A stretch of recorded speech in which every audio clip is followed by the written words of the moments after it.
Let's jump right into taking a look at England's remarkable ODI revolution. For me, it is the greatest story in ODI cricket since the last World Cup. But before we look at the numbers and the who's and the how's of how they managed this revolution, I think there's two ways of measuring success that I want to talk to you about. The first is brand. Now, when I say brand, what do you think? Well, brand is very simply, it's a story or a narrative that's been built or developed and that persists around an entity. A country can have a brand, a person can have a brand, and usually when we think of brands, we think of companies. So when I say brand, maybe you're thinking big tech, you're thinking Google, you're thinking Facebook, you're thinking Apple. If you're into sports, maybe you're thinking Nike, and maybe you're thinking cars. I think cars is a good starting point for what I'm trying to explain. So I'm going to name a car brand, just think of what comes to mind. Volvo. What did you think? Safe and conservative, right? Well, Volvo builds beautiful cars now. But what's the brand that persists? Safe, conservative cars. They could build beautiful cars for the next 20 years, but they will be known for safety and being the safe choice when buying a family car. Let's take a look at another brand. BMW. What came to mind? Perfectly engineered, great to look at, drivers' cars. And that's the brand that persists. That's the brand they've developed and built over the last 50, 80, 100 years. I think they could build ugly, boring cars for the next 10 years, and that brand of the beautiful BMW that's great to drive will persist. Now, brands matter in sport as well. Sometimes entire sports have a brand. For example, golf. Now, if you're a golf fan, not a Tiger Woods fan, a golf fan, you're probably a little bit older, a little quieter, a little bit more conservative. Now, sports teams have brands too. Possibly the most famous brand in sport is the Brazilian national football team. What's their brand? Samba, the beautiful game, attacking football, flair on the ball, from the Pelés and the Zicos to the Ronaldos, Ronaldinhos, Rivaldos, Denilsons, and now the Neymars and the Jesuses of the world. Cricket teams have brands too. What comes to mind when you think of Pakistan? You think mercurial. You think they can beat anyone on their day. You think they're prone as much to collapsing themselves as to making the other team collapse. You also think fast bowlers and flair in their batsmen. What do you think of when you think South Africa? Chokers, that's right. Unfortunately, that's the brand that has persisted for them. And the results back it up. When it comes to the big moments, South Africa just can't make it happen. Let's look at Australia. What comes to mind when you think of the Australian men's national cricket team? Despite everything that Justin Langer and Tim Paine have said over the last year, you're thinking sledging. You're thinking a team that plays hard, that gets in your face. Well, the England cricket team has a brand too. And until the 2015 World Cup, when I thought of the England cricket team and their brand, I thought of 3 Bs. Backwards. They played cricket 10, 15 years behind what everyone else was playing. Boring. Yes, they've had the occasionally in Botham, the Freddie Flintoff, the Kevin Peterson, but in general, their brand has been boring. Their players have been boring. They're not a team that neutrals root for. And the third B, bits and pieces. They're the team that made bits and pieces all-rounders famous. I'm sure you can all remember Robert Croft, Mark Elam, Ronnie Irani. Heck, Adam Hollyoake was their captain. Nobody knew whether he was a bowler or a batsman. But now, when you think of England's ODI team, what do you think of? Despite the newness of their success, despite the success only being 3 to 4 years old, you think of other Bs. You think brash. You think belligerent. You think big hitting. You think boundaries. You think breaking barriers. And you think B for Johnny Bairstow, B for Joss Butler, B for Ben Stokes. I think it's remarkable how they've developed and created this new brand in 4 short years. The second measure of success is whether the system is greater than the sum of its parts. So for a company, is the system greater than the people that make it? So again, thinking of a big successful brand, let's go back to tech. Think of Google. If you remove the CEO of Google and you put in anyone with some basic common sense right in his seat, for 6 months, maybe 8 months, maybe a year, he could probably make Google work and you wouldn't know the difference.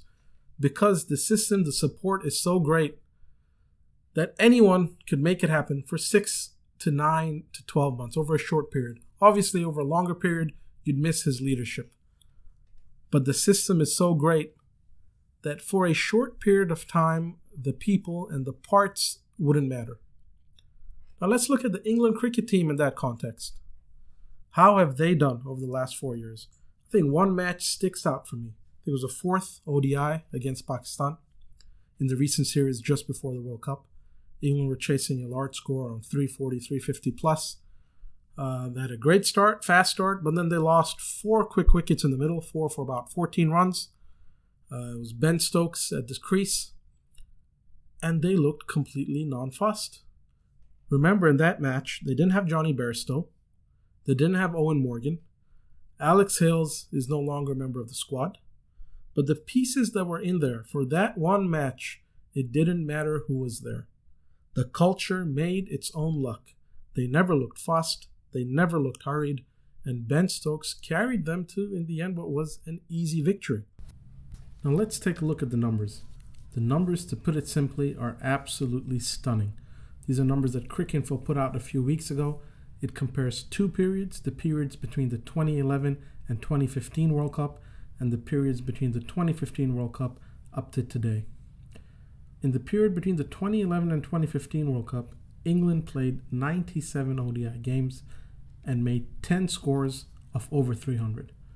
In the period since the 2015 World Cup, England have played 84 ODIs and made 38 scores of 300 plus. Their boundary rate has gone up from 42 to 52%. Their strike rate has gone up by 20% from 84 to 100. And their win-loss ratio has gone up from 0.96 to 2.30. At home, they've won 11 series in a row and are undefeated in 19 consecutive run chases. Just by the numbers, it is a remarkable transformation. Now, how did they do this? Well, their ethos was simple. It's predicated on 3 simple principles. The first is strong cricketing shots from the get-go. So they wanted to avoid any periods of conservative batting. From the first over to the 50th, they wanted to pack their batting lineup with batsmen who could hit the ball and give their batsmen the confidence that that is what they wanted them to do. The second was with bowling. They wanted to make sure they had bowlers who could take wickets in the middle. It had become commonplace in ODI cricket for a lot of nothing to happen in those middle overs. Not a lot of intent from the batsmen, not a lot of intent from the bowlers. The game kind of just meandered along until those last 10 overs when the bowlers would start looking for wickets and the batsmen would start looking for the boundaries. But they changed that. They wanted to make sure their bowlers would attack and take wickets in the middle. The third simple principle is just as they attack with the bat, just as they attack with the ball, they wanted to attack in the field. That means fielders running hard at the ball, cutting off the angles, picking up and throwing the ball with one hand. And you'll see the England team do that. And they've transformed themselves from a middling fielding team to a team with a reputation for being one of the best fielding teams in ODI cricket. Now let's take a look at the who's, the players that are part of this revolution. Most people see this revolution as about their much vaunted batting lineup, their top 7. So who is their top 7? Is Jason Roy and Johnny Bairstow to open, Joe Root at 1 down. Then we have Owen Morgan, Jos Buttler, Ben Stokes, and Moeen Ali. What doesn't get talked about enough is that only one of these players, Jason Roy, made his debut after the 2015 World Cup, in which England were knocked out before the quarterfinal stage. Johnny Bairstow made his debut right after the 2011 World Cup, appeared in a few ODIs, but wasn't a part of England's plans in the 2015 World Cup. But everyone else was in and around that 2015 World Cup squad. Ben Stokes was dropped right before it for Ravi Bopara, of all people. Owen Morgan was the captain.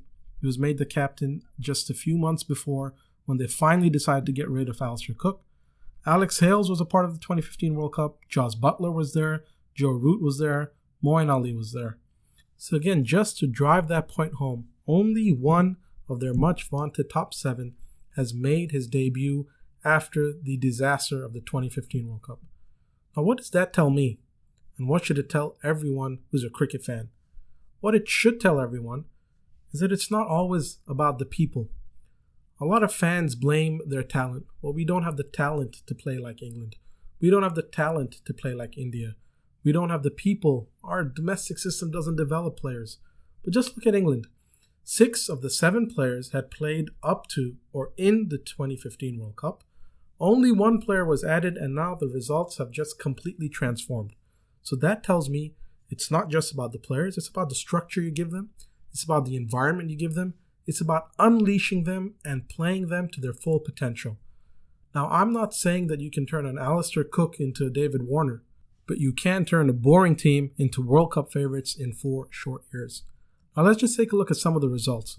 So what happened after the 2015 World Cup?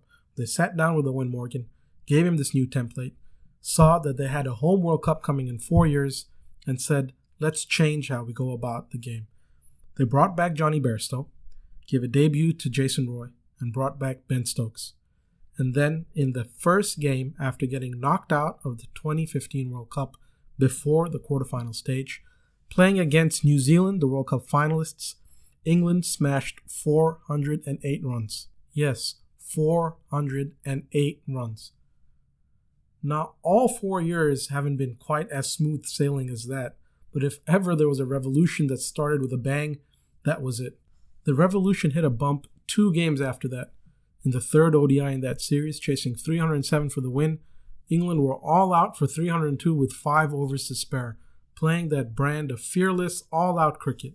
There was lots of criticism in the press from ex-players that they have to know when to turn it down and when not to. But Owen Morgan stuck to his guns.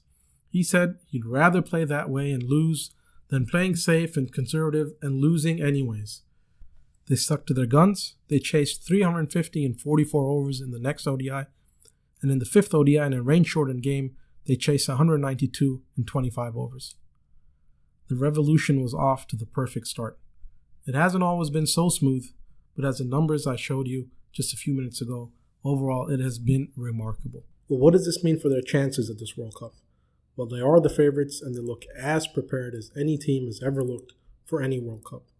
Some people do point to one potential weakness, their lack of big game know-how. They point to the 2016 World T20 final, where Ben Stokes collapsed under the pressure of Carlos Brathwaite's sixes and they lost. They point to the 2017 Champions Trophy semi-final against Pakistan, where on a slowish wicket, the batsmen got stuck and didn't know how to adapt their approach from that all-out attack. They folded for a low score. But I see that as growing pains that every team must go through to get to the pinnacle. I think they will have learned from those experiences, and barring serious injury to one or multiple stars, England should win this 2019 cricket